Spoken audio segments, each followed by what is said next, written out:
வணக்கம் குட்டீஸ். செய்யுள் திருக்குறள் பார்க்கலாம். பண்புடைமை. 1. நகையுள்ளும் இன்னாது இகழ்ச்சி பகையுள்ளும் பண்புல பாடறிவார் மாட்டே. நகையுள்ளும் இன்னாது இகழ்ச்சி பகையுள்ளும் பண்புல பாடறிவார் மாட்டே. சொல் பொருள் ஃபஸ்ட்டு பார்க்கலாம். இகழ்ச்சினா இகழ்தல், பாடறிவார்னா பிறர் இயல்பு புரிந்து நடப்பவர். இப்போ பொருள் பார்த்துடலாம். விளையாட்டாக கூட ஒருவரை இகழ்ந்து பேசினாலும் கேடு உண்டாக்கும். அதாவது நம்ம விளையாட்டாக கூட ஒருத்தங்களை தப்பாக பேசக்கூடாது. அப்படி பேசுனா அது நமக்கே தான் கேடு உண்டாக்கும்னு சொல்கிறாங்க. பிறன் இயல்பு அறிந்து நடக்கும் அறிவு மிக்கவர்கள் பகைவரிடமும் பண்பு கெடாமல் நடந்து கொள்வார்கள். மற்றவங்களோட இயல்பு தெரிஞ்சு அது மாதிரி நடக்கிற அறிவு மிக்கவர்கள் எப்படி இருப்பாங்கன்னா பகைவரிடமும் பண்பு கெடாமல் நடந்து கொள்வாங்கன்னு சொல்கிறாங்க.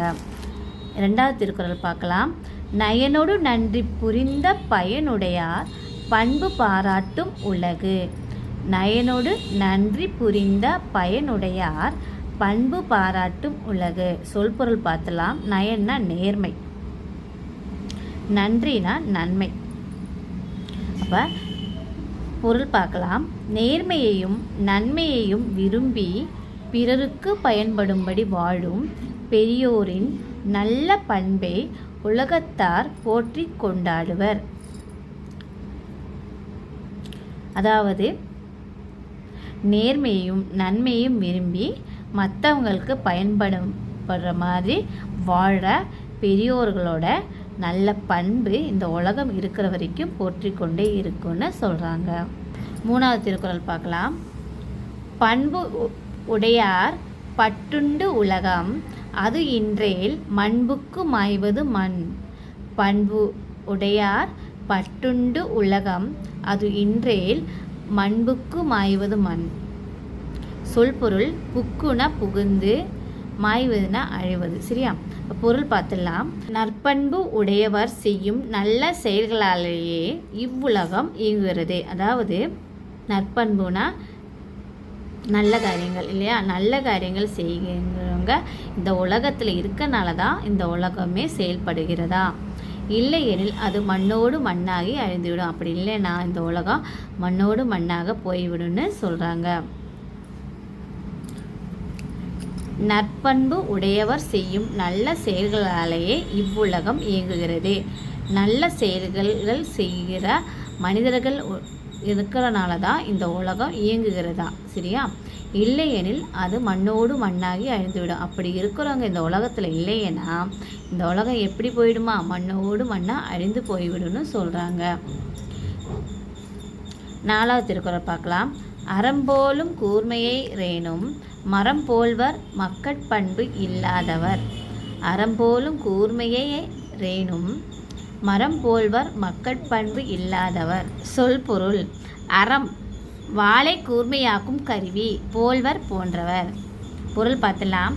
அறத்தை போல் கூர்மையான அறிவு உடையவரானாலும் மனிதர் பண்பு இல்லாதவர் மரத்தை போன்றவரே ஆவர். அதான் வாளை கூர்மையாக்கும் கருவியை போல அறிவு இருந்தாலும் மனித பண்புன்னு ஒன்று இல்லைன்னா அவங்க எப்படி இருப்பாங்களா? மரத்தை போல தான் இருப்பாங்கன்னு சொல்கிறாங்க. அடுத்தது பார்க்கலாம். 5. பண்பிலான் பெற்ற பெருஞ்செல்வம் நண்பால் களம் தீமை யார் திமிர்தற்று. பண்பிலான் பெற்ற பெருஞ்செல்வம் நண்பால் களம் தீமை யாழ் திரிந்தற்று. அப்படின்னா சொல் பொருள் பார்த்துடலாம். பெருஞ்செல்வம்னா மிகுந்த செல்வம், நண்பால்னா நல்ல பால். பொருள் பார்த்துடலாம். பண்பு இல்லாதவன் பெற்ற பெருஞ்செல்வமானது தூய்மையற்ற பாத்திரத்தின் தன்மையால் நல்ல பால் திரிவது போன்றதாகும். அப்போ பண்பு இல்லாதவன் பெற்ற பெருஞ்செல்வம், அதாவது மிகுந்த செல்வங்கிறது எப்படி இருக்குமா? தூய்மையற்ற பாத்திரத்தின் தன்மையால் நல்ல பால் திரிவது போன்றதாகும். அதாவது சுத்தமே இல்லாத ஒரு பாத்திரத்தில் பால் வச்சா பால் என்ன ஆகும்? திரிந்து போகலையே, அதே மாதிரி தான் இருக்கும்னு சொல்கிறாங்க. இப்போ நூல் குறிப்பு பார்த்துடலாம். 11 கீழ்கணக்கு நூல்களுள் ஒன்றே திருக்குறள். சரியா? இந்நூல் அறம், பொருள், இன்பம் என்னும் முப்பிரிவுகளை உடையது. இதில் 133 அதிகாரங்களும் 1330 குறட்பாக்களும் உள்ளன.